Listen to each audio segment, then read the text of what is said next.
요즘 강원도의회에선 예산결산특별위원회 예산안 조정 소위원회를 구성하고 내년도 강원도 당초 예산안을 최종 심의 조정하고 있습니다.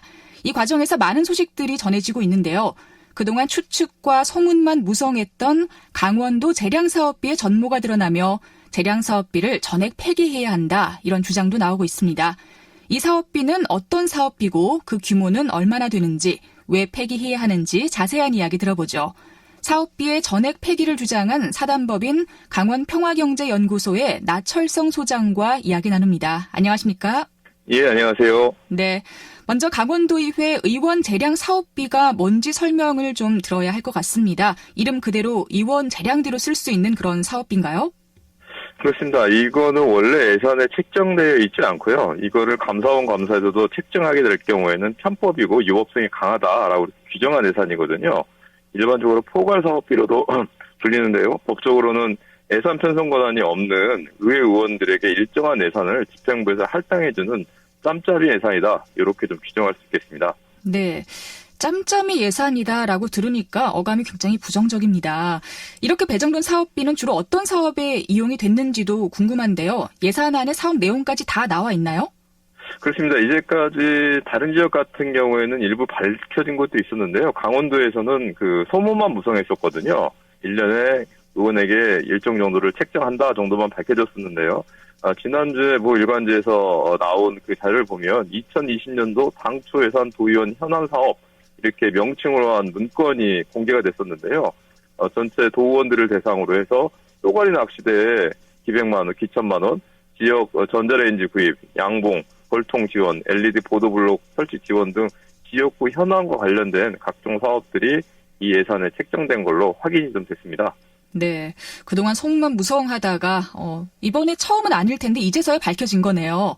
이 규모도 좀 궁금합니다. 내년도 강원도 예산안에 의원 재량 사업비로 얼마가 책정돼 있나요? 저희도 이 책정된 예산을 보고 놀랐는데요. 이 전체 강원도 도의원이 한 46명 되지 않습니까? 그 중에서 몇 명이 빠진 부분도 있지만 전체 총 예금 138억 7,775만 원으로 확인이 됐고, 의원당 3억 원씩 배정이 됐고요.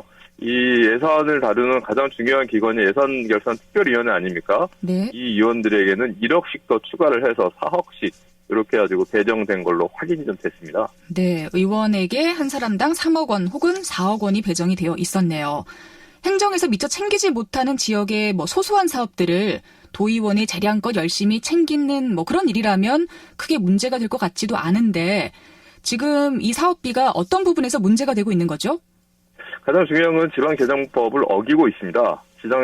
재정법 36조를 보면 지방자치단체 예산 편성 운영 규칙에 보면 자치단이나 의원들에게 일정 예산을 포괄적으로 할당할 수 없다라고 이렇게 규정되어 있거든요. 그렇기 때문에 이 법을 어겼던 것들이고, 가장 커다란 문제는 이게 유법성과 탈법성 성격이 좀 강한 거거든요. 지난 2017년도 전라북도 도의회를 보면 4명의 도의원과 2명의 시의원이 이 재량사업비를 추진하는 과정 속에서, 집행하는 과정 속에서 브로커 한 20명과 같이 결탁이 돼서 이 위법성이 드러났고, 이런 통해서 2명의 시의원이 실제 직을 잃었고, 4명의 도의원들 같은 경우도 형사처벌을 받는 이러한 상황들이 좀 발생했었고, 현재 브로커들 같은 경우에는 이 사업의 리베이트를 통해 가지고 각종 이권을 챙기는 걸로 나타나기 때문에 이 지자체와 관련된 가장 검은 돈의 대표 명사로 규정받고 있습니다. 네. 위법성의 탈법성, 어떻게 예산은 항상 투명하게 진행이 돼야 하는데 온갖 나쁜 단어가 다 지금 붙고 있는 것 같습니다. 이렇게 문제가 있는 예산이라면 당연히 없애야 할 것 같은데 그 예산을 심의하고 조정하는 게 또 의회의 일이잖아요. 자신의 손으로 자신의 예산을 없앤다. 쉽지 않아 보이는데 어떻게 해야 할까요? 그래서 말씀하셨던 것처럼 자신들이 편성한 예산을 다시 이제는 철회해야 되는 상황에 놓이지 않았습니까?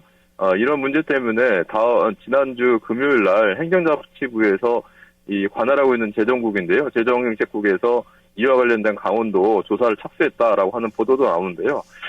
가장 우려가 되는 것들은 현재 강원도의 본회의 중이지 않습니까? 지난주 토요일 날 예산결산 특위가 끝났는데요. 이 예산결산위원회에서 이 예산을 삭제했어야 됨에도 불구하고 현재 파악한 걸 보면 그대로 살려놓은 걸로 좀 보고 있는데요. 이거는 고양이에게 완전히 생선을 맡겨놓은 격이라서 참 앞으로도 문제가 더 심각해질 것 같다는 그런 판단이 좀 듭니다. 그렇군요. 도교육청과 시군의회도 재량 사업비가 있을 것으로 의심된다라고 하잖아요. 이 지역 시민단체와 언론의 역할이 중요해 보이는데 어떻게 하면 좋을까요? 그렇습니다. 두 가지 문제가 있는데요. 현재 강원도 그 본청만 드러난 게 138억 정도의 규모의 재량 사업이 아닙니까? 타 지역을 본다고 한다면 교육청에서도 이미 발생을 했고, 특히 문제가 되는 것들은 18개 강원도 시군 같은 경우에도 이러한 재량 사업이 진행되고 있다라고 하는 여러 가지 제보가 있었고 기간에 이제 문제가 됐던 거 있거든요. 그렇기 때문에 강원도에서 이게 불법성을 인정을 한다고 한다면 즉시 감사실을 통해 가지고 실제 이런 것들이 존재하는가라고 하는 것들을 파악을 하는 게 중요하고요. 두 번째, 시민사회나 언론 같은 경우에도 이 재량 사업비가 편법성이고 불법성 성격이 강하고 이후에 비리 원상이 되기 때문에 이와 관련된 감시의 권한들을 결코 놓지 말고 이것을 극복할 수 있도록 마지막까지 좀 총력을 좀 기해야 될 것 같습니다. 네. 이런 문제의 근본적인 해결을 위해서 시민들이 스스로 예산을 세우는 데 참여하고 또 예산안의 조정과 심의뿐 아니라 감사에도 참여를 해야 할 것 같습니다. 이런 제도가 주민 참여 예산인 것 같은데요. 근본적인 해결책과 또 주민 참여 예산에 대한 의견을 또 부탁드리겠습니다. 그렇습니다. 이런 138억을 어떻게 할 것이냐라고 하는 것들은 가장 가장 좋은 방법은 우리 주민들이 이 예산과 관련된 지역의 수건 예산이나 필요 예산이 있다고 한다면 직접 정해서 사용할 수 있도록 되지 않겠습니까?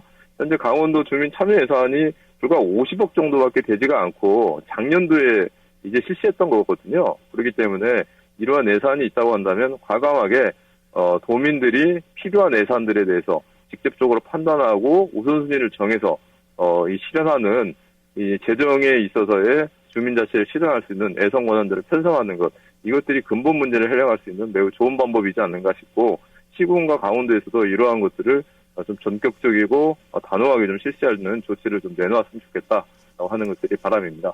네. 자, 오늘 심층 인터뷰 강원평화경제연구소 나철성 소장과 함께 이야기 나눴습니다. 고맙습니다. 예, 감사합니다. 네, 재량 사업비 세부 실태를 행정안전부에서 또 조사를 한다고 하죠. 법령에 위배되는 사항이 있으면 강원도의 교부세 페널티도 가능하다고 하는데요. 예산은 투명하고 정당한 게 기본입니다. 스스로의 자정과 또 시민들의 감사도 필요할 것 같습니다. 12월 9일 월요일 라디오 동서남북 오늘 순서는 여기서 마칩니다. 지금까지 기술 박용서, 구성 정재익, 진행의 김서영이었습니다. 함께해 주신 여러분 고맙습니다. 저는 내일 다시 인사드릴게요.